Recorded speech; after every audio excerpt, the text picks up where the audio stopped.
Hi മക്കളെ, നമ്മളെ ഏവരും ആകാംക്ഷയോടെ കാത്തിരുന്ന നമ്മുടെ 10ാം ക്ലാസ്സിൻ്റെ റിസൾട്ട് വന്നിരിക്കുകയാണ്. നിങ്ങൾക്ക് എല്ലാവർക്കും ഏറ്റവും മികച്ച റിസൾട്ട് തന്നെയാണ് എന്നാണ് എൻ്റെ വിശ്വാസം. കാരണം അത്രയും മികച്ച ഫീഡ്ബാക്കുകളും മെസ്സേജുകളും കാര്യങ്ങളൊക്കെയാണ് വന്നുകൊണ്ടിരിക്കുന്നത്.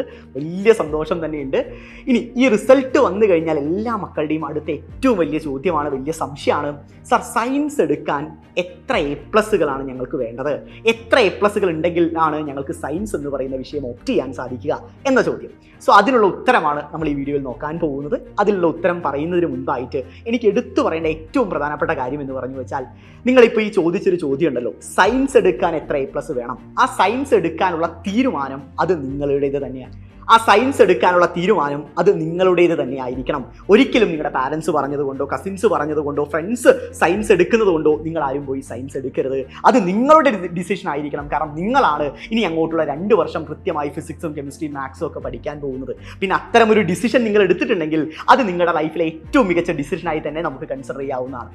അടുത്തൊരു കാര്യം, ഈ സയൻസ് എടുക്കുന്ന വിദ്യാർത്ഥികൾക്ക്, ഈ 10A+ ഉള്ള വിദ്യാർത്ഥികൾക്ക് മാത്രമേ സയൻസ് എടുക്കാൻ സാധിക്കത്തുള്ളൂ, അല്ലെങ്കിൽ 9A+ ഉള്ള വിദ്യാർത്ഥികൾക്ക് മാത്രമേ സയൻസ് എടുക്കാൻ സാധിക്കത്തുള്ളൂ എന്ന തോന്നൽ പലർക്കും ഉണ്ട്. ആ തോന്നൽ ആദ്യം തന്നെ എടുത്തു മാറ്റി വെക്കുക.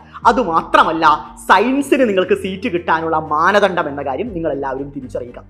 സോ അതിലെ ഏറ്റവും സിമ്പിൾ ആയിട്ടുള്ള കാര്യങ്ങളിൽ ഞാൻ തുടങ്ങാം. ഒന്നാമത്തെ മാനദണ്ഡം എന്ന് പറഞ്ഞു വെച്ചാൽ, നിങ്ങളിൽ പലർക്കും 10ാം ക്ലാസ്സിൽ ഗ്രേസ് മാർക്കുകളൊക്കെ ലഭിച്ചിട്ടുണ്ടാവും അല്ലേ? Scout, guide, red cross, SPC തുടങ്ങിയ പല കാര്യങ്ങളിലും അഡീഷണൽ ആക്ടിവിറ്റീസ് നിങ്ങൾ പങ്കെടുത്തിട്ടുണ്ടാവും. അതിൻ്റെ ഗ്രേസ് മാർക്കുകളെല്ലാം ഇവിടെ സയൻസ് നിങ്ങൾ ഓപ്റ്റ് ചെയ്യുന്ന സാഹചര്യത്തിൽ നിങ്ങൾക്ക് വളരെയധികം സപ്പോർട്ടീവായിട്ട് നിൽക്കും.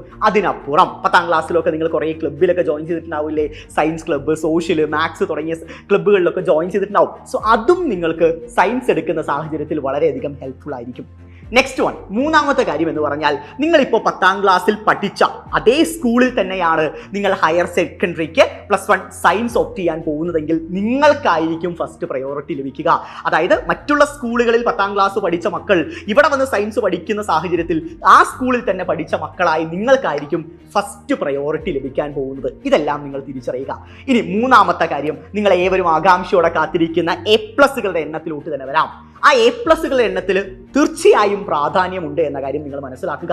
ഇപ്പോൾ നിങ്ങൾ ബയോളജി സയൻസ് ആണ് ഓപ്റ്റ് ചെയ്യുന്നതെങ്കിൽ നിങ്ങൾക്ക് അതുമായിട്ട് ബന്ധപ്പെട്ട കോർ സബ്ജക്റ്റുകളായ ഫിസിക്സ്, കെമിസ്ട്രി, മാത്സ്, ബയോളജി തുടങ്ങിയ സബ്ജക്റ്റുകളുടെ A+ ഇവിടെ നിങ്ങൾക്ക് എന്തായാലും വളരെയധികം പ്രാധാന്യം അർഹിക്കുന്നുണ്ട്.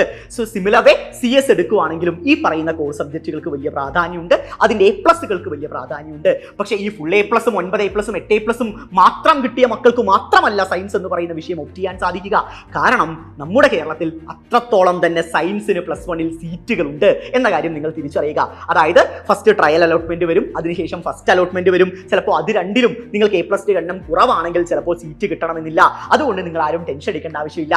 അതിനുശേഷം സെക്കൻഡും തേർഡും ഒക്കെ അലോട്ട്മെന്റുകൾ വരാനിരിക്കുന്നതേ ഉള്ളൂ. സോ മാക്സിമം അലോട്ട്മെന്റുകൾക്ക് വെയിറ്റ് ചെയ്യുക. നിങ്ങൾ ആഗ്രഹിക്കുന്ന സ്കൂളിൽ നിങ്ങൾ ആഗ്രഹിക്കുന്ന പോലെ തന്നെ സയൻസിന് നിങ്ങൾക്ക് എന്തായാലും സീറ്റ് കിട്ടിയിരിക്കും. ഒരു ടെൻഷനും വേണ്ട മക്കളെ, കോൺഫിഡൻ്റ് ആയിരിക്കുക. പിന്നെ A+കളുടെ എണ്ണം ഒന്നും ആലോചിച്ചാൽ നിങ്ങൾ ആരും വേവലാതിപ്പെടേണ്ട ആവശ്യമില്ല. കാരണം കഴിഞ്ഞ വർഷത്തെ A+കളുടെ പകുതിയോളം വിദ്യാർത്ഥികൾക്ക് മാത്രമേ ഈ വർഷം A+കൾ, ഫുൾ A+കൾ ലഭിച്ചിട്ടുള്ളൂ. കഴിഞ്ഞ വർഷം 60,000 മക്കൾക്ക് ഫുൾ A+ ഉണ്ടായിരുന്നു. ഇത്തവണ അത് 30,000-ലോട്ട് മാത്രമായിട്ട് ഒതുങ്ങിയിട്ടുണ്ട് എന്ന കാര്യം നിങ്ങൾ തിരിച്ചറിയുക. സോ പാരൻസ് ആരെങ്കിലും ഈ വീഡിയോ കാണുകയാണെങ്കിൽ ജസ്റ്റ് പാരൻസിന് കൂടി ഇതൊന്ന് കേൾപ്പിച്ചു കൊടുക്കുക. A+കളുടെ എണ്ണത്തിൽ മാത്രം അടിസ്ഥാനമാക്കി ഒരിക്കലും ഒരു പാരന്റും ഒരു കുട്ടിയെയും മോശക്കാരാക്കേണ്ട ആവശ്യമില്ല.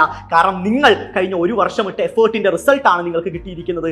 നിങ്ങളിട്ട കഷ്ടപ്പാടിന്റെ റിസൾട്ടാണ് നിങ്ങൾക്ക് കിട്ടിയിരിക്കുന്നത്. സോ അതിൽ നിങ്ങൾ എല്ലാവരും അഭിമാനിക്കുക. ഏറ്റവും നല്ല രീതിയിൽ നിങ്ങൾ ആഗ്രഹിക്കുന്ന സ്കൂളിൽ നിങ്ങൾക്ക് എല്ലാവർക്കും സീറ്റ് കിട്ടും. ഒരു ടെൻഷനും വേണ്ട. ഇനി സയൻസ് എടുത്തു കഴിഞ്ഞു വെച്ചാൽ എങ്ങനെയാണ് പഠിക്കേണ്ടത്, ഏതൊക്കെ സബ്ജക്റ്റുകൾക്കാണ് ഊന്നൽ കൊടുക്കേണ്ടത്, അവിടെ കമ്പ്യൂട്ടർ സയൻസ് എടുക്കണമോ അതോ ബയോളജി സയൻസ് എടുക്കണമോ എന്ന ടെൻഷനും കൺഫ്യൂഷനും നിങ്ങൾക്കുണ്ടെങ്കിൽ നിങ്ങളുടെ എല്ലാവിധ കൺഫ്യൂഷൻസും മാറ്റിത്തരാൻ വേണ്ടിയിട്ട് ഈ വരുന്ന 19-ാം തീയതി സൈലം ഒരു ഫ്രീ വെബിനാർ കണ്ടക്ട് ചെയ്യുന്നുണ്ട്.